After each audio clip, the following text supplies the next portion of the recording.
এ মাসের 7 তারিখে অর্থাৎ আগস্টের 7 তারিখে 3 দেশ মিলে একটা জোট তৈরি করলো, সৌদি আরব, তুরস্ক এবং পাকিস্তান। এই জোটের নাম মক্কা জয়েন্ট ডিফেন্স এগ্রিমেন্ট।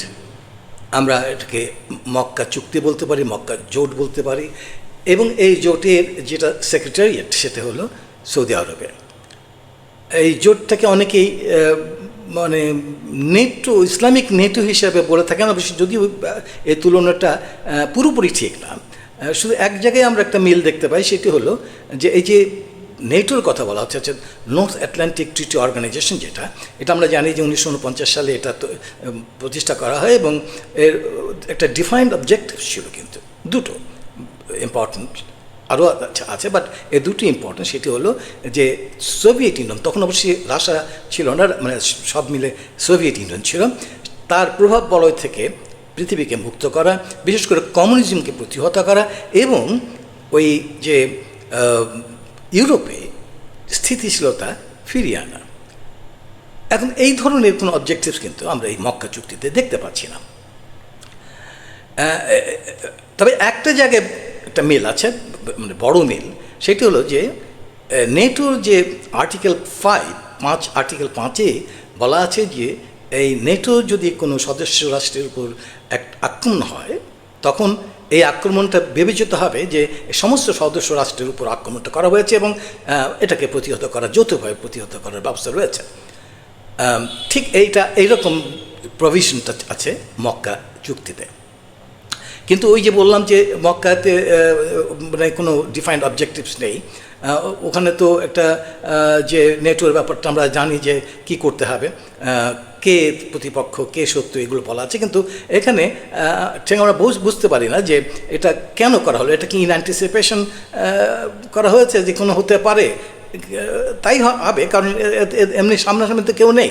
যদি আমরা জানি ইসরায়েলের সঙ্গে ইসরায়েল একটা শত্রুতা ভাব আছে, কিন্তু এটা আমরা দেখেছি যে এই যে প্রেসিডেন্ট ট্রাম্প এই মক্কা চুক্তিটাকে ওয়েলকাম করেছেন এবং কিন্তু তিনি সঙ্গে সঙ্গে বলেছেন যে এব্রাহাম অ্যাকর্ড যেটা আছে তার আন্ডারে এই চুক্তিকে কাজ, মানে যারা সদস্য রাষ্ট্রগুলো আছে তাদের যে ইসরায়েল আছে, ইসরায়েলের সঙ্গে সম্পর্ক উন্নয়ন করতে হবে এবং স্বাভাবিক করতে হবে, যেটা অবশ্যই এই দেশগুলো মানে মক্কার চুক্তি যারা করেছেন এই দেশগুলো মেনে নেন, বিশেষ করে তুরস্ক এবং পাকিস্তানটা মেনে নেয়নি। সৌদি আরবের সঙ্গে আমরা জানি যে এক ধরনের সম্পর্ক রয়ে গেছে ইসরায়েলের সঙ্গে। যাই হোক, এই ব্যাপারগুলো আমাদের একটা কনফিউশন সৃষ্টি করে মক্কা চুক্তির কারণটা কি। কিন্তু একটা বিষয় আছে যেটা ইউনিফাইং, যেটা মানে ফ্যাক্টর এই তিন দেশকে, সেটি হলো তিনটার একটা বিশেষ বিশেষ দিক রয়েছে।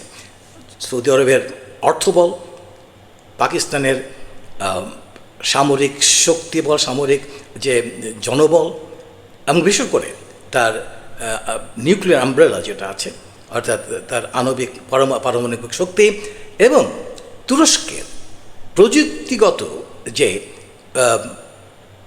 তার উৎকর্ষ তারা সাধন করেছে, তাদের যে প্রযুক্তি সম্পর্কে তাদের দক্ষতা, এইটা আমরা জানি যে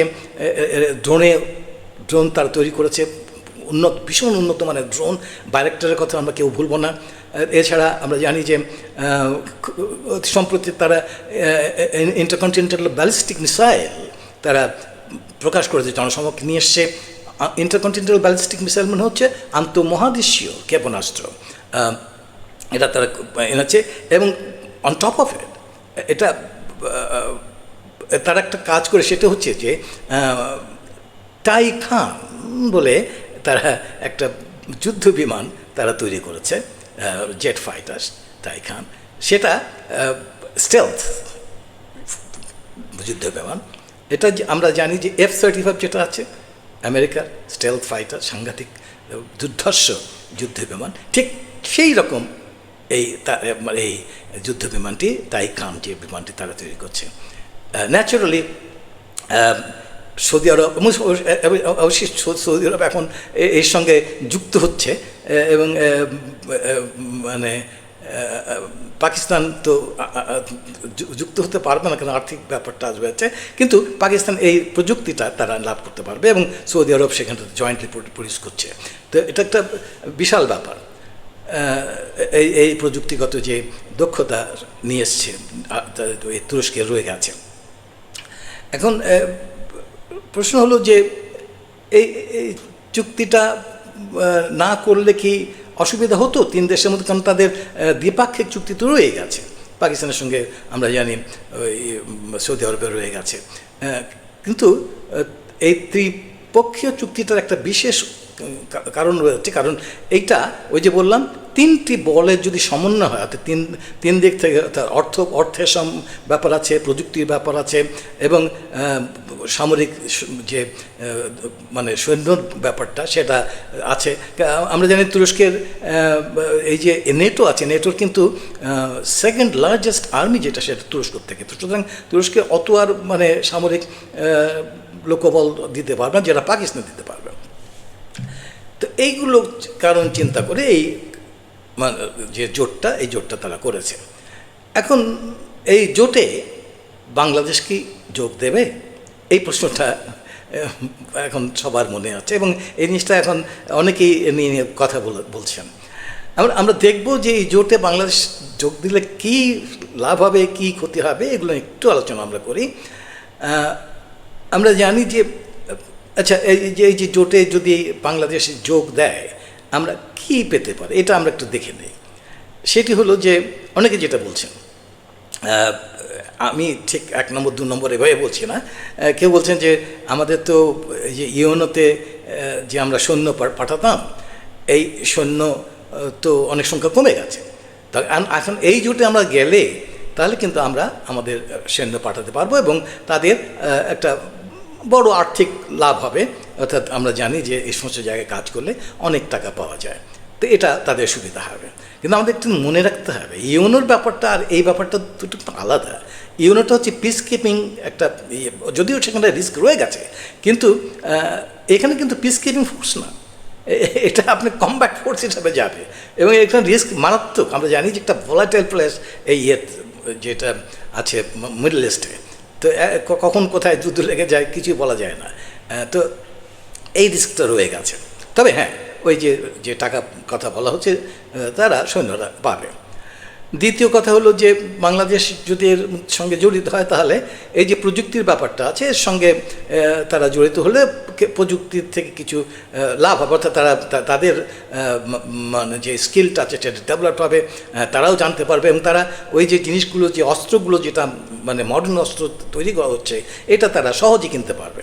তবে এ না যে যদি এই চুক্তিতে না থাকে তাহলে পারবে না, তো পারবে, তবে এইটাতে হলে সহজ হবে, এই জিনিসটা এটা বলা হচ্ছে। আর সবচেয়ে বড় জিনিস যেটা বলা হচ্ছে সেটা হচ্ছে এই চুক্তি থাকলে, ওই যেটা আর্টিকেল 5 কথা বললাম নেটোতে, এই চুক্তিতে থাকলে বাংলাদেশের একটা তার যে নিরাপত্তার ব্যাপারটা এটা নিশ্চিত হবে, এটা বলা হচ্ছে।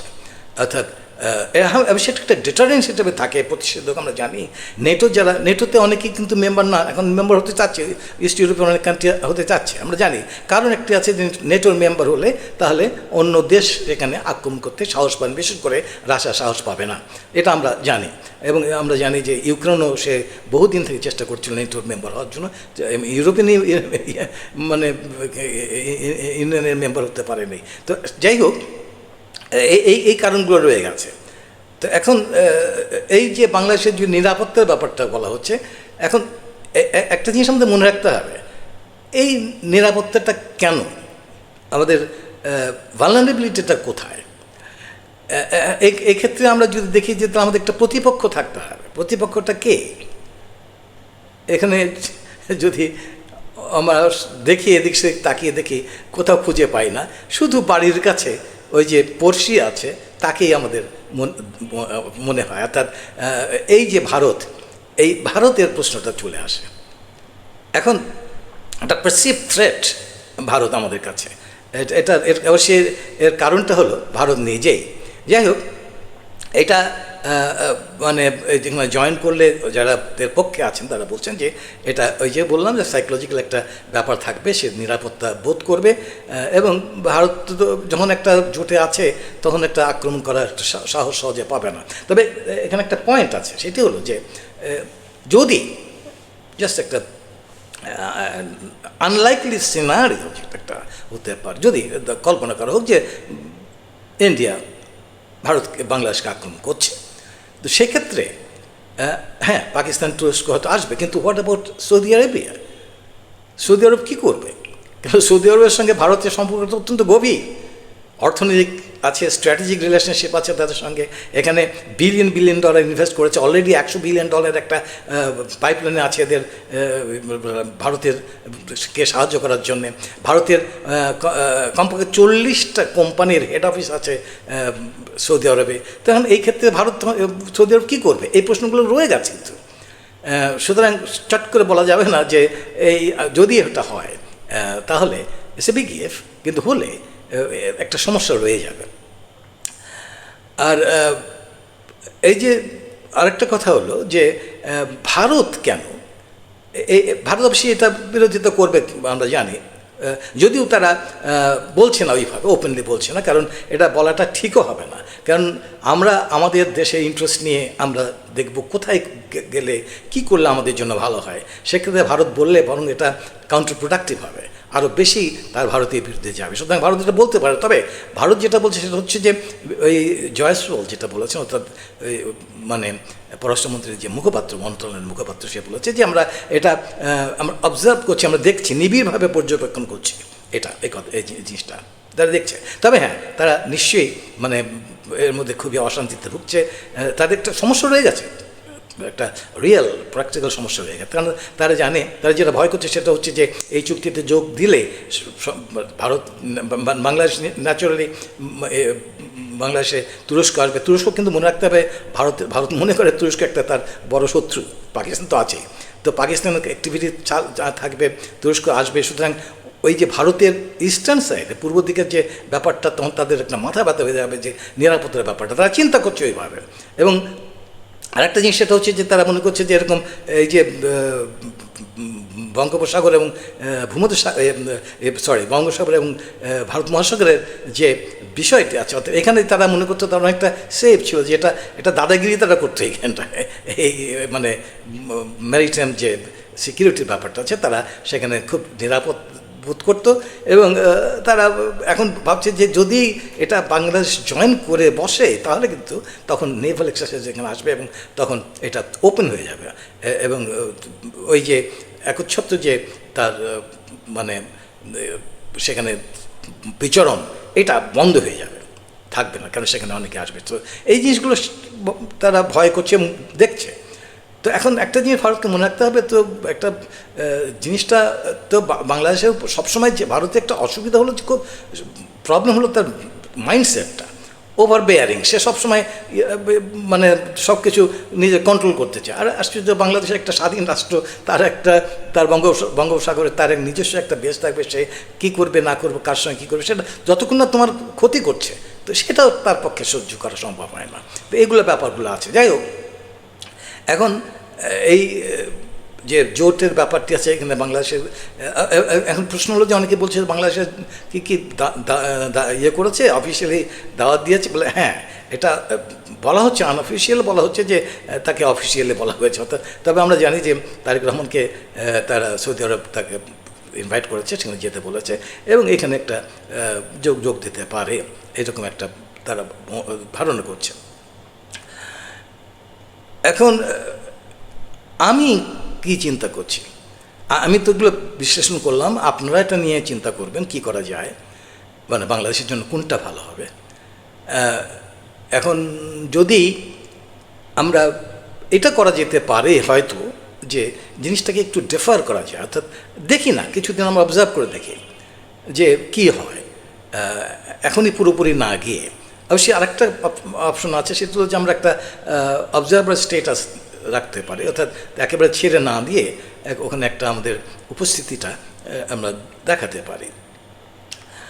এবং ইন দ্য মেইন টাইম যেটা করতে হবে ভারতকে, সেটা হলো তাকে প্রমাণ করতে হবে সে জেনুইনলি বাংলাদেশের সঙ্গে বন্ধুত্ব চায়। এটা এরকম না যে কথায় কথায় সে বন্ধু বলবে অথচ কাজে সে বন্ধু হবে না। আমরা অপেক্ষা করব, আমার মতে আমরা অপেক্ষা করব, দেখব একদম সলিড প্রুফ আমাদের দরকার যে না, India means to do business with Bangladesh, এবং এটা একটা তার ফ্রেন্ডলি একটা অ্যাপ্রোচ থাকবে বাংলাদেশের সঙ্গে, রিলেশনশিপের সঙ্গে। যখন আমরা এই প্রমাণটা পাবো, তখনই আমরা একটা ডিসিশন আমার মনে হয় নিতে পারবো যে কি করা যায় এখানটায়। যদি দেখি যে না, সত্যিকার অর্থে India is not a threat at whole to Bangladesh, তাহলে হয়তো আমরা এই জিনিসটাকে, অর্থাৎ এই মক্কা চুক্তিটাকে for the time being avoid করতে পারি। আবারও দেখা হবে।